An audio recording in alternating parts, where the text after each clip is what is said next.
क्या राहुल गांधी को गिरफ्तार करने की प्लानिंग चल रही है? क्या संसद में राहुल गांधी के तीखे सवालों से बचने के लिए बीजेपी ने नई चाल चल दी है? एसआईआर विवाद और वोट चोरी पर विपक्ष ने मोदी सरकार को बुरी तरह फंसाने की प्लानिंग की। सुप्रीम कोर्ट ने भी चुनाव आयोग को बड़ा आदेश दे डाला और संसद का शीतकालीन सत्र शुरू होने से ठीक पहले राहुल गांधी और सोनिया गांधी पर नई एफआईआर दर्ज हो गई। चलिए आपको पूरा माहौल समझाते हैं। क्या राहुल गांधी अब गिरफ्तार हो सकते हैं?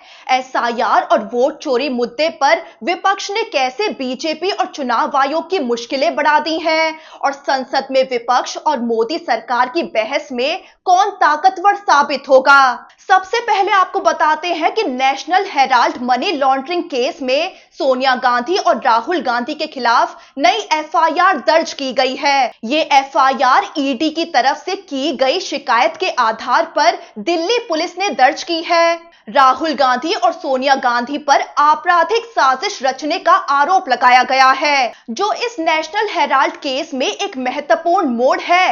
इस एफआईआर में सोनिया गांधी और राहुल गांधी के साथ साथ 6 अन्य व्यक्तियों और 3 कंपनियों को भी आरोपी बनाया गया है। एफआईआर में सीधा आरोप है कि 2000 करोड़ रुपए की संपत्ति वाली एसोसिएटेड जर्नल्स लिमिटेड को यंग इंडियन कंपनी के जरिए धोखाधड़ी से हड़पा गया था। अब ये सब ठीक उस वक्त हुआ है जब संसद का शीतकालीन सत्र शुरू हो गया है। दरअसल संसद में महाभारत तय है। सरकार और विपक्ष के बीच बड़ा टकराव होने जा रहा है। एसआईआर यानी special intensive revision of voter list इस टकराव की सबसे बड़ी वजह है। विपक्ष का आरोप है कि एसआईआर के नाम पर बीजेपी चुनाव आयोग की मदद से वोट चोरी और चुनाव में धांधली कर रही है। संसद सत्र शुरू होने से पहले जब मोदी सरकार ने सर्वदलीय बैठक बुलाई तो उस दौरान भी कांग्रेस नेता प्रमोद तिवारी ने साफ कह दिया कि अब वोट चोरी नहीं, वोट डकैती हो रही है। कांग्रेस के साथ ही समाजवादी पार्टी, टीएमसी और डीएमके ने भी इस एसआईआर मुद्दे को आक्रामक तेवरों में उठाया। एसआईआर पर विपक्ष पूरी तरह से एकजुट हो गया है। टीएमसी का आरोप है कि एसआईआर का इस्तेमाल पश्चिम बंगाल में मतदाता सूचियों में छेड़छाड़, बूथों की संख्या बढ़ाने के लिए किया जा रहा है। ममता बनर्जी ने एसआईआर को बीजेपी का षड्यंत्र बताया है। डीएमके का आरोप है कि तमिलनाडु में अगले साल चुनाव से पहले एसआईआर के जरिए वोटर लिस्ट में हेराफेरी की जा रही है। समाजवादी पार्टी का आरोप है कि एसआईआर के जरिए बीजेपी को फायदा पहुंचाने के लिए वोटर लिस्ट में भारी गड़बड़ियां की जा रही हैं। वहीं राहुल गांधी तो बिहार चुनाव से पहले ही वोट चोरी और चुनाव में धांधली के सबूत पेश करते हुए प्रेस कॉन्फ्रेंस तक कर चुके हैं। साथ ही विपक्ष एसआईआर की वजह से बीएलओस पर दबाव का मुद्दा भी उठा रहा है। बीएलओस की लगातार मौतें भी चिंता का विषय बनी हुई हैं। लेकिन केंद्र सरकार का रुख साफ है कि एसआईआर पूरी तरह नियमित प्रक्रिया है और सुप्रीम कोर्ट के आदेश के मुताबिक चल रहा है। इसीलिए संसद में इस पर चर्चा नहीं होगी। तो संसद में विपक्ष और सरकार के बीच बड़ा टकराव होने जा रहा है। वहीं शीतकालीन सत्र में सरकार 10 नए बिल और वंदे मातरम पर चर्चा की प्लानिंग कर रही है। परमाणु ऊर्जा, उच्च शिक्षा, कॉर्पोरेट कानून, प्रतिभूति बाजार, इनसे जुड़े 10 बड़े बिल लाने की तैयारी है। साथ ही सरकार चाहती है कि सदन में वंदे मातरम की 150वीं वर्षगांठ पर खास चर्चा हो, लेकिन इस पर भी विवाद है।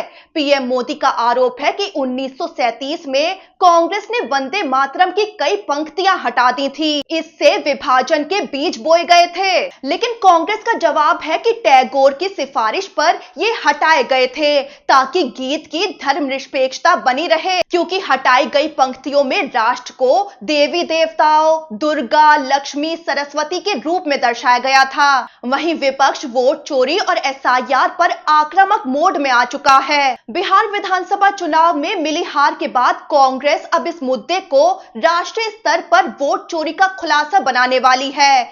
1 दिसंबर को पटना में कांग्रेस की बड़ी बैठक हो रही है। ये हार के बाद बिहार कांग्रेस की पहली विशाल बैठक होगी। कांग्रेस का आरोप है कि बिहार में लोकतंत्र की हत्या हुई है। मतदाता सूची से उनके वोटर्स को टारगेट करके नाम हटाए गए। चुनाव आयोग बीजेपी के दबाव में काम कर रहा है। कांग्रेस ने वोट रक्षक अभियान शुरू करने की घोषणा कर दी है।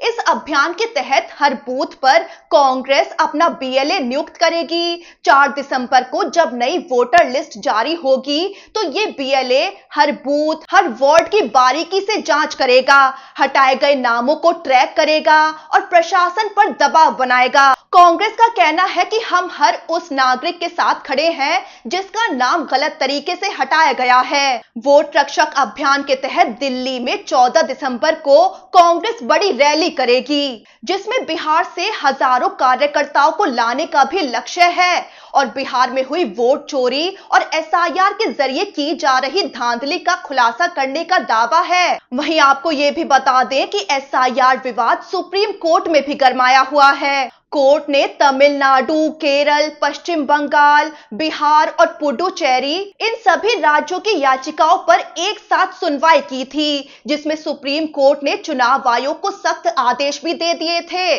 चुनाव आयोग को एसआईआर पर 1 दिसंबर तक जवाब दाखिल करना है। 1 दिसंबर तक ही बीएलओ की मौतों पर भी रिपोर्ट देनी है। कोर्ट ने आगे की सुनवाई की तारीखें भी मुकर्रर कर दी हैं। 2 दिसंबर को केरल की एसआईआर याचिका, 4 दिसंबर को तमिलनाडु की याचिका और 9 दिसंबर को एसआईआर के खिलाफ पश्चिम बंगाल की याचिका पर सुनवाई की जाएगी। इससे पहले 1 दिसंबर तक चुनाव आयोग को सभी राज्यों में एसआईआर प्रक्रिया और बीएलओ मौतों पर अपना जवाब जमा करना ही होगा।